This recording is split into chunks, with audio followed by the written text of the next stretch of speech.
circles of sameness.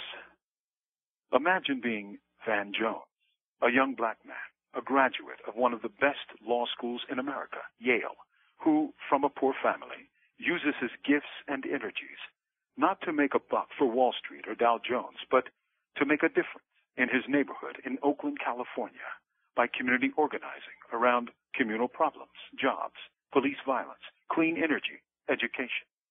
Imagine what such a man must have felt to see an unprecedented presidential campaign by another young black man who, from modest economic means, also graduates from one of the best law schools in America, Harvard, and spurns offers from rich law firms to become a low-paid community organizer in Chicago's West Side, the city's poorest, blackest neighborhoods.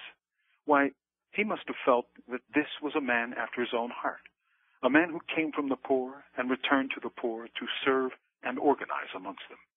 He must have thought that this was the coming of a new age, a new era of profound social change in America. So Van Jones, activist, joins the Barack Obama administration as the green energy czar, a field he's passionate about, to provide jobs in U.S. black communities and conserve natural resources as part of a larger change in America's addiction to oil.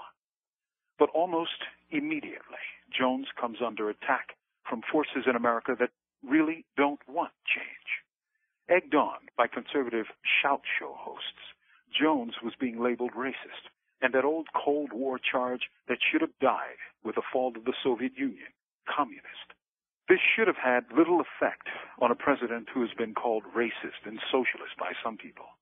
These are, if not the very same people, certainly the ideological descendants of those who spit on black children trying to go to schools during the Civil Rights Movement, who called Martin Luther King a communist so loudly that he was under FBI surveillance to the day he died, and those at the forefront of the so-called debate around health care. For them, change is a term of fear.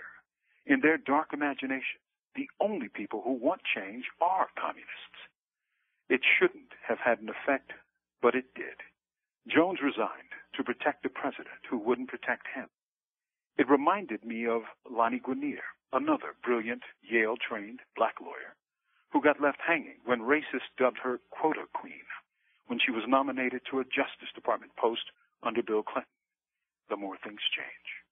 If racists can ostensibly lose an election and still dictate policy, then have they really lost? It seems to me that the loudest voices screaming racist are the most racist, who stand for a status quo that has never served anyone but themselves. From Death Row, this is Mumia, Abu Jamal.